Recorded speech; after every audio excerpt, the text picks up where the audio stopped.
viveu um discipulado radical, abrindo mão do que ela tinha de mais essencial. Ela não falou nada, mas a sua vida pregou um sermão silencioso sobre confiar plenamente no Senhor. Quem é que é discípulo do Senhor Jesus? Amém? Você é discípulo? Amém.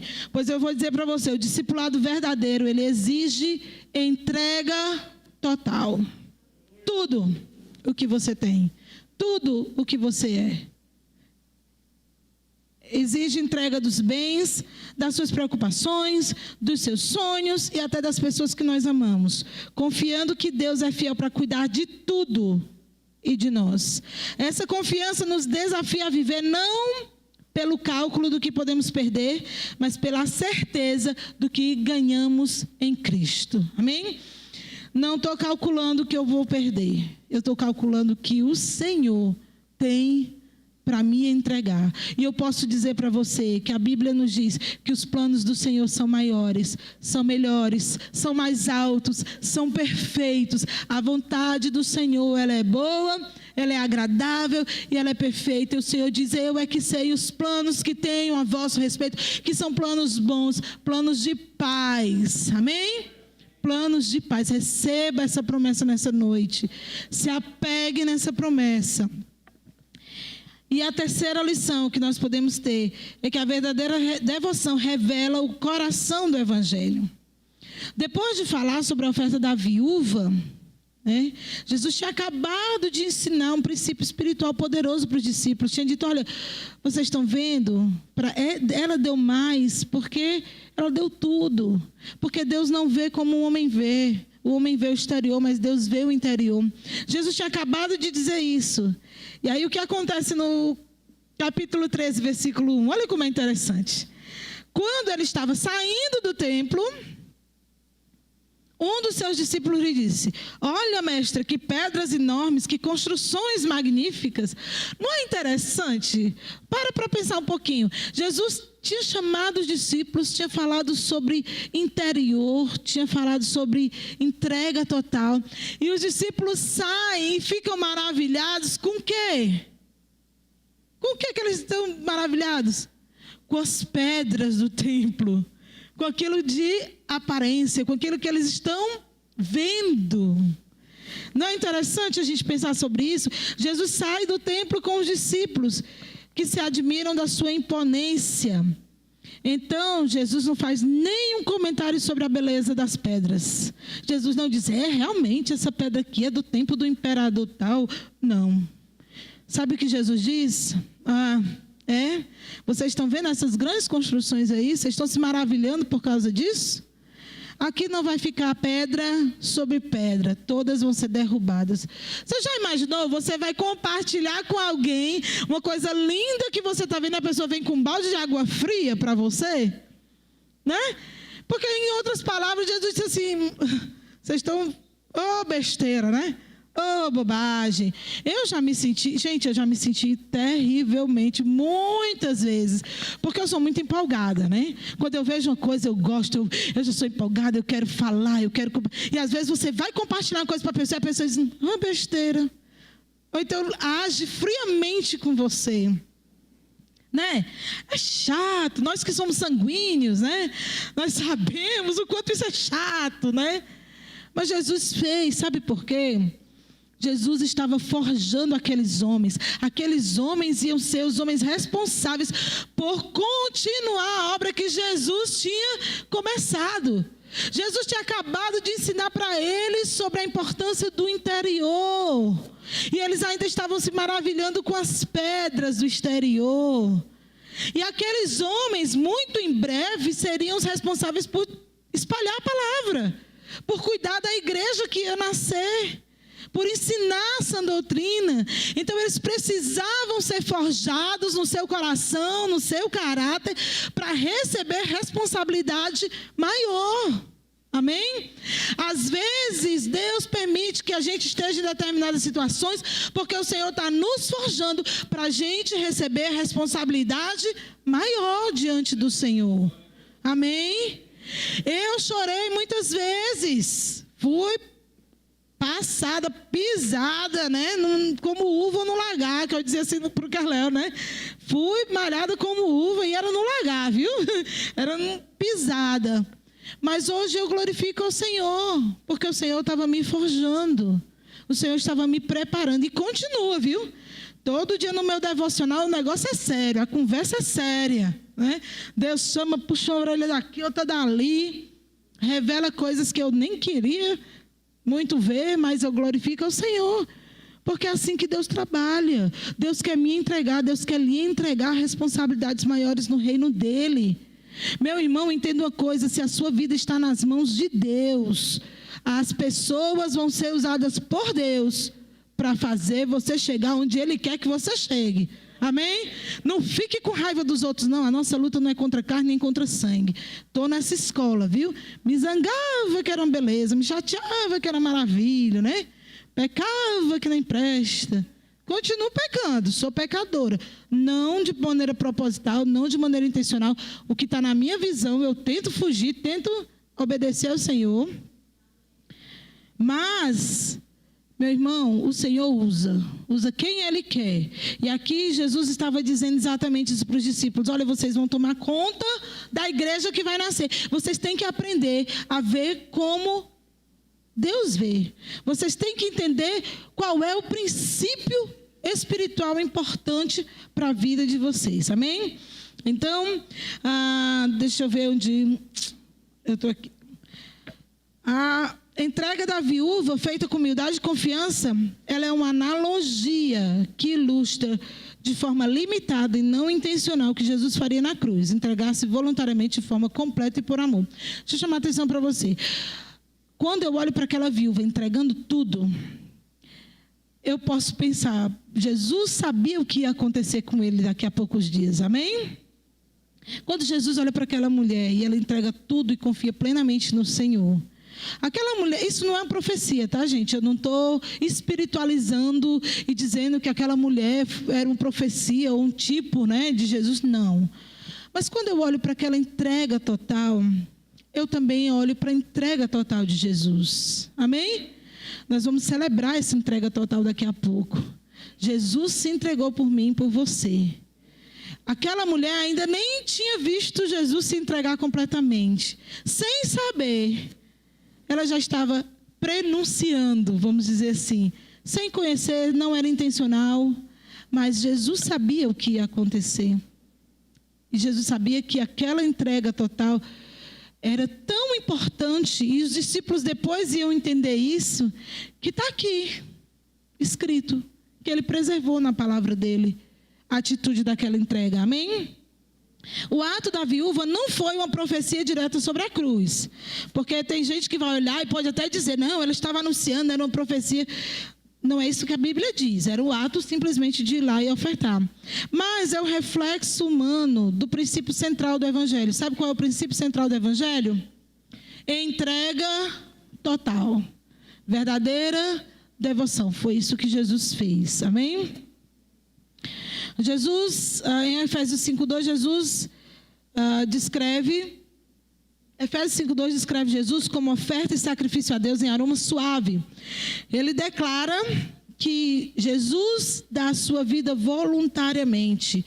Assim como aquela mulher que entregou tudo o que tinha. Jesus deu tudo o que ele era, mas no grau infinito, né, para a salvação do mundo. Aquela mulher não salvou ninguém com a oferta.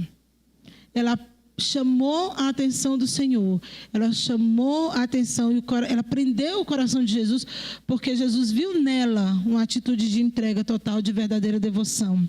Mas Jesus fez muito mais por mim e por você, amém? Ele realmente entregou a vida dele naquela cruz.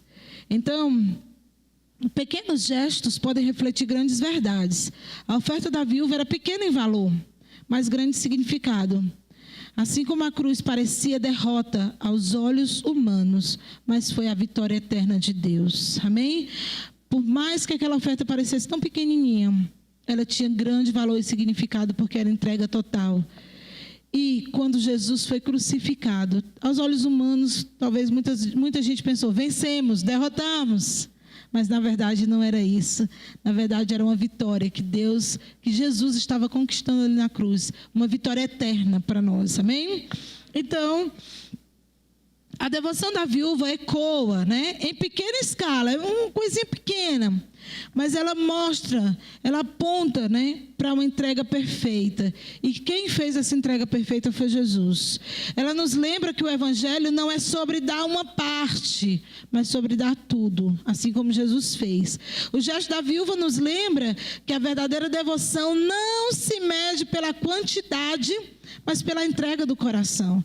Ao nos doarmos a Deus, nós estamos refletindo, nós estamos mostrando ao mundo, mesmo que de forma imperfeita, porque quem fez o sacrifício perfeito foi Jesus, mas nós estamos mostrando ao mundo que alguém perfeito entregou tudo por nós. Amém?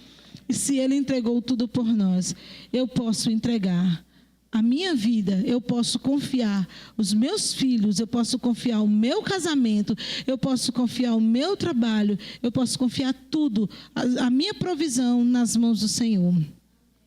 A história da viúva atravessa as palavras de Jesus como um feixe de luz que ilumina 3 áreas da nossa vida cristã. Rejeitar a falsa religião, porque a devoção dela contrasta com a hipocrisia dos escribas. Viver o discipulado real, porque ela entrega tudo confiando plenamente. E refletir o centro ou o coração do evangelho, que é a entrega total, a entrega perfeita de Cristo. Talvez nunca possamos dar grandes somas, mas podemos dar algo que Deus considera precioso, que é o nosso tudo. Essa viúva não entrou para a história por causa de 2 moedas, mas por causa de um coração inteiro entregue ao Senhor. A verdadeira devoção não se mede pelo quanto damos, mas por como damos. Ela não brilha nas aparências, ela resplandece nas decisões secretas do nosso coração, como a daquela viúva que entregou tudo confiando plenamente em Deus. Hoje, o Senhor nos convida a esse mesmo lugar de entrega. Uma fé não fingida. Um discipulado que não calcula o quanto vai perder. Uma vida que reflete o verdadeiro evangelho de Cristo. Então, diante de tudo isso, o que o Senhor espera de nós? Ele não espera uma moeda. Ele não espera um esforço. Ele não espera uma vida de aparência. Ele não espera muito de nós. Ele espera somente o nosso tudo. Amém? O nosso coração. Por inteiro.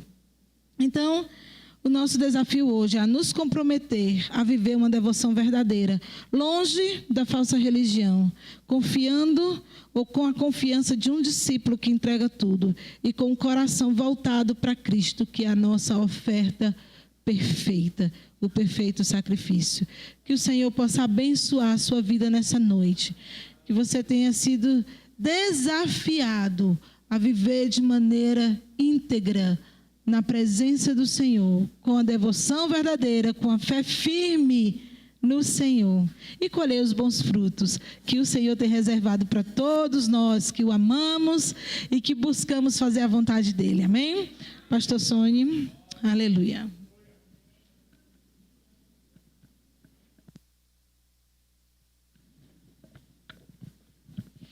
Glória a Deus, paz do Senhor Jesus, amém, meus irmãos? Louvado seja Deus pela sua palavra. Queridos, deixe-me perguntar algo para você. Se você ouviu a voz do Espírito Santo falar ao seu coração, diga amém. Amém. Glória a Deus, é uma noite especial, uma noite de Santa Ceia. E desde o início deste culto foi falado sobre fé, irmãos.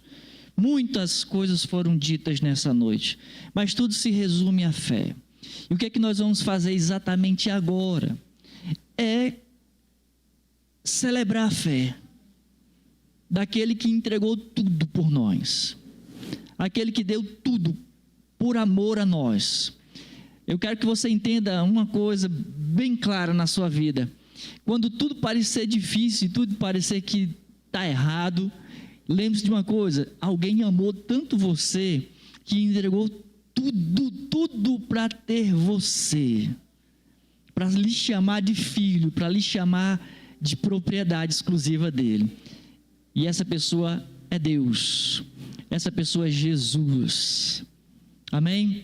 Eu quero ler como de costume, a primeira epístola de Paulo, a primeira carta de Paulo, melhor dizendo, aos Coríntios, capítulo 11.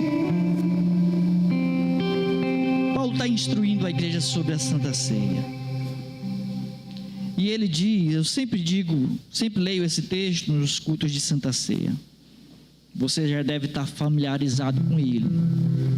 E o texto diz assim, verso 23: porque eu recebi do Senhor o que também vos entreguei, que o Senhor Jesus, na noite em que foi traído, tomou o pão e, tendo dado graças, o partiu e disse: isto é o meu corpo que é dado por vós, fazei isto em memória de mim. Por semelhante modo, depois de haver ceado, tomou também o cálice, dizendo: este cálice é a nova aliança no meu sangue. Fazei isto todas as vezes que o beberdes em memória de mim, porque todas as vezes que comerdes este pão e beberdes o cálice, anunciais a morte do Senhor até que ele venha. Por isso, aquele que comer o pão ou beber o cálice do Senhor indignamente será réu do corpo e do sangue do Senhor. Examine-se, pois, o homem a si mesmo, e assim coma do pão e beba do cálice. Pois quem come e bebe sem discernir o corpo, come e bebe juízo para si. Deixa eu parar aqui. O irmão Joel se falou num determinado momento do culto sobre sensatez e insensatez. Acho que foi no início do culto. Ele já começou falando sobre isso, se não estou enganado. Para que ao longo deste momento, ao longo do culto, que Deus estivesse falando ao seu coração, você optasse pela sensatez. E o que é optar pela sensatez? É discernir o que estamos fazendo aqui, irmãos. É discernir o corpo de Cristo. É discernir que Cristo entregou tudo, entregou a sua vida, derramou o seu sangue. Há quem diga que não ficou uma gota de sangue no corpo de Cristo naquela cruz, que ele derramou todo também. Não interessa. O fato é que ele foi àquela cruz no meu lugar e no seu lugar. O fato é que eu e você que merecíamos aquele castigo, mas ele tomou sobre si as nossas dores, as nossas transgressões. Ele tomou sobre si. E é sobre isso que o apóstolo Paulo está instruindo a igreja: discernir esse amor de Cristo por nós. Graça, irmãos, graça. Tudo é graça de Deus. Não é nenhum mérito meu ou seu. Não é nenhuma ação que venha embelezar, como que hoje foi dito aqui, fazendo o contraste da ação da viuvinha e a postura dos fariseus. Não é nenhum tipo de ação religiosa que vai nos fazer ou nos tornar merecedores dignos de sentar à mesa, comer o pão, beber o cálice.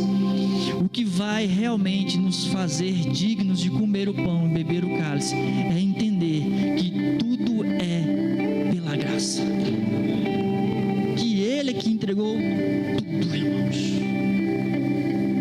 O que nós fazemos aqui é apenas sombras, reflexo daquilo que Ele fez lá naquela cruz. Discernindo isso, comamos do pão, bebamos do cálice do Senhor e vivamos um dia de cada vez até que Ele venha. Que é sobre isso que trata a Santa Ceia. Fala do que Jesus fez no passado, fala da nossa realidade hoje, do nosso discernimento hoje, da nossa sensatez hoje, e fala de uma esperança de que Ele virá nos buscar. Se você entende isso, coma do pão, beba do cálice nessa noite e tenha paz com Deus. Feche seus olhos, quero orar com você. Bendito Deus e eterno Pai de nosso Senhor e Salvador Jesus Cristo. Deus, muito obrigado por essa palavra que hoje foi ministrada aos nossos corações. Nós te louvamos, Senhor Deus, por esta oportunidade que temos aqui de celebrar a ceia do Senhor.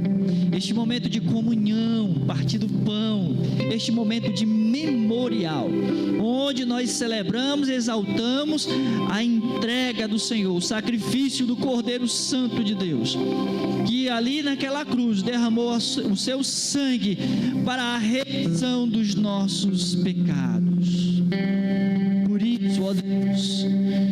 nós aqui abrimos, rasgamos os nossos corações e confessamos as nossas falhas, as nossas transgressões e confiamos na Tua graça, confiamos no Teu amor, confiamos na Tua misericórdia. Perdoa-nos, ó Deus, nessa noite mais uma vez. Santifica-nos, ó Deus, nessa noite mais uma vez. Usa da Tua graça e da Tua bondade sobre as nossas vidas mais uma vez. Como foi cantado no momento do louvor, e saber que o passado ficou para trás, pois Cristo na cruz tudo já pagou, já levou lá naquela cruz. Toda honra e glória a Ti, Jesus. A Ti, Senhor Jesus, Senhor nosso e Deus nosso. A Ti nós rendemos a honra e a glória. Muito obrigado por Tua graça. É em nome de Jesus, Pai, que assim nós oramos a Ti e já Te agradecemos. Amém. Deixa eu chamar os irmãos diáconos que vão nos auxiliar na ministração da Santa Ceia. E aí, nós vamos cantar um louvor. E enquanto cantamos, os irmãos vão servir você. Mas aí você vai esperar até que todos estejamos servidos. E aí, vamos comer todos juntos. Esperar uns pelos outros mostra exatamente unidade. Vamos orar? Consagrando o pão e o cálice. Por favor, os irmãos podem segurar aí para que nós possamos consagrar os elementos que simbolizam o corpo e o sangue de Cristo. E aí, já para a gente ficar no ritmo de ceia, né, de final de culto, eu peço a você que fique de pé, por favor. Já estamos quase encerrando o culto desta noite. Oremos. Meu Senhor Deus, Te damos graças pelo pão, o pão nosso de cada dia. Mas hoje, neste momento, eu Te dou graças, ó Deus, pelo Teu sacrifício naquela cruz. Por isso consagro a Ti este pão, que é símbolo do Teu santo corpo, que foi transpassado na cruz.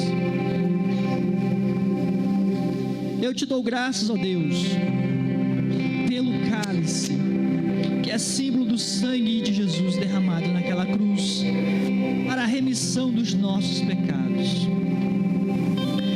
Ó Deus, ao comermos do pão e bebermos do cálice, seja a bênção do Senhor sobre nós, seja a unção do Senhor sobre nós, seja a saúde espiritual sobre nós.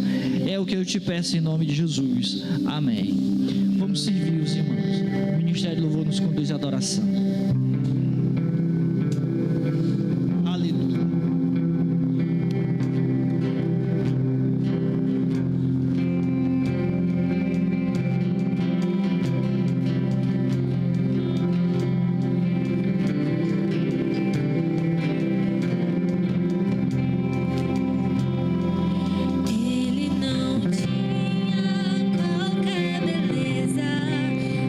Majestade pra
estão servidos? Amém?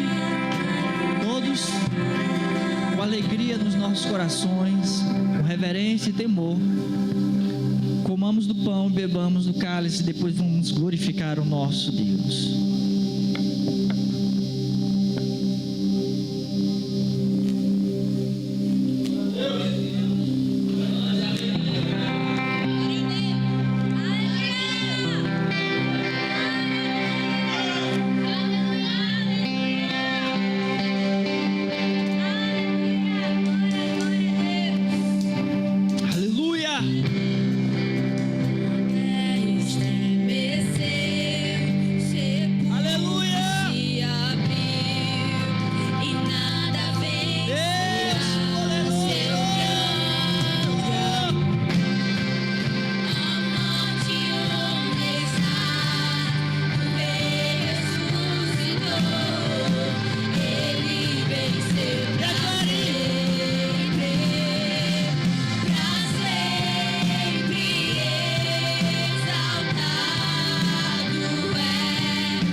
Pronto para encerrar o culto, mas Deus disse: não encerra agora, faz uma oração.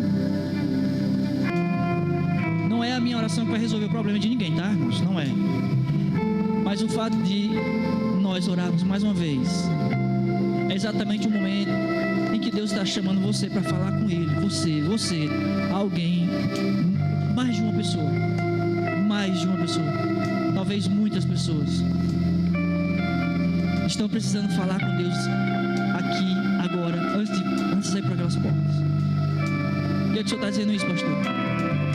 Porque Deus quer ouvir o teu clamor. Questões espirituais, questões emocionais e cura física, cura física.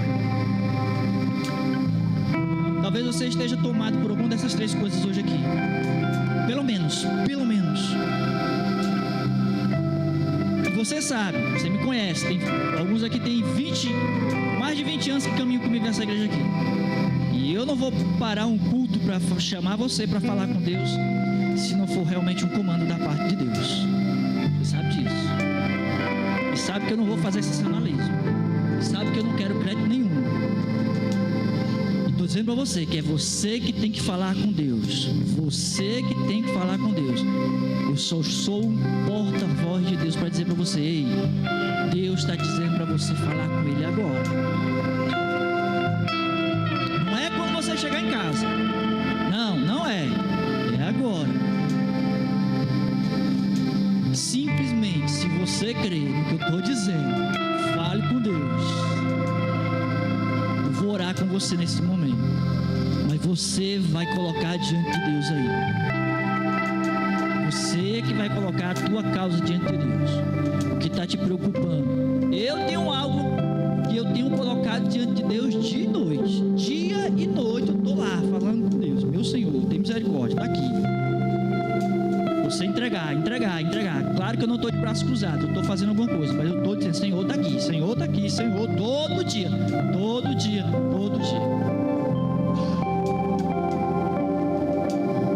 Mas de repente você cansou de falar alguma coisa a respeito de Deus, a seu respeito com Deus. De repente você desistiu de orar. Você simplesmente parou de falar sobre isso com Deus. E é exatamente o que você tem que falar com Deus agora. Você tem que falar com Deus agora. Creia e fale com Deus. Senhor, eu quero te agradecer por este culto maravilhoso. Quero te agradecer por esse momento maravilhoso na tua presença. Eu quero te agradecer pelo sacrifício naquela cruz, que me deu livre acesso a ti, Senhor, que me deu liberdade na tua presença,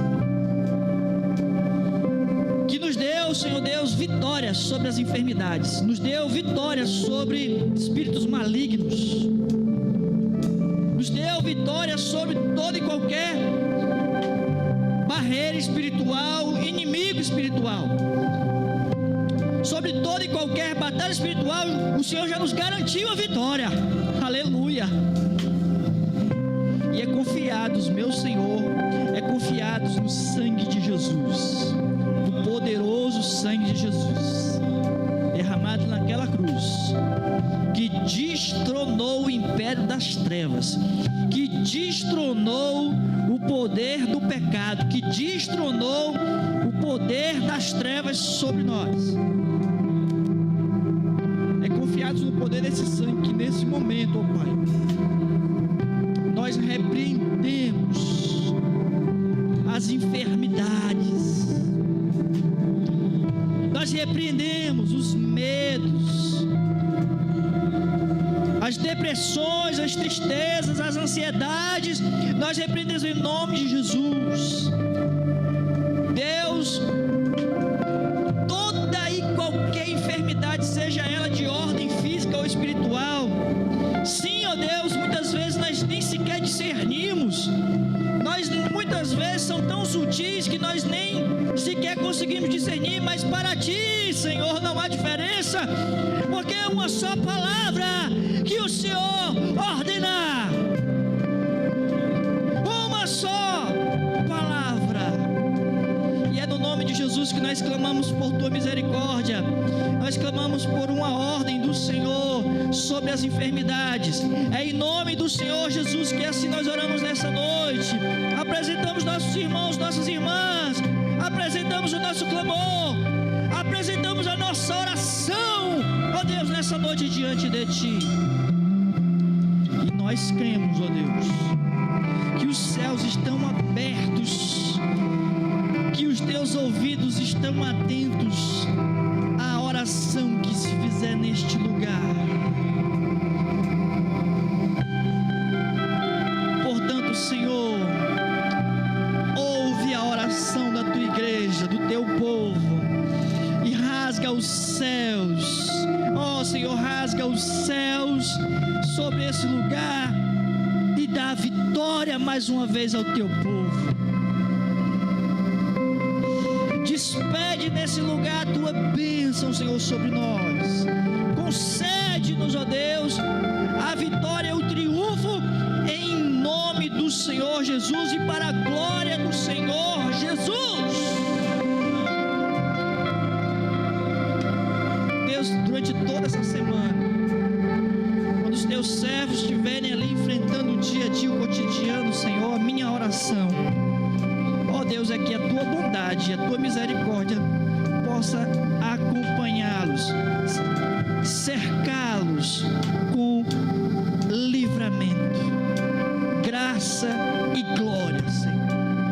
Esta é a minha oração por tua igreja, pelo teu povo nessa noite, no santo e poderoso nome de Jesus. Erga a tua mão e que a graça do Senhor Jesus Cristo e que o amor de Deus, o nosso Pai, a comunhão e a consolação do Espírito Santo seja sobre ti, meu irmão, seja sobre ti, minha irmã, e seja sobre todo o povo de Deus espalhado pela face da terra, até que Cristo venha. Você que é abençoado, diga amém. Aleluia, glória a Deus. Em tudo eu vejo a mão de Deus. Deus abençoe, meu irmão, uma semana vitoriosa em Cristo Jesus. Vamos em paz. Glória a Deus.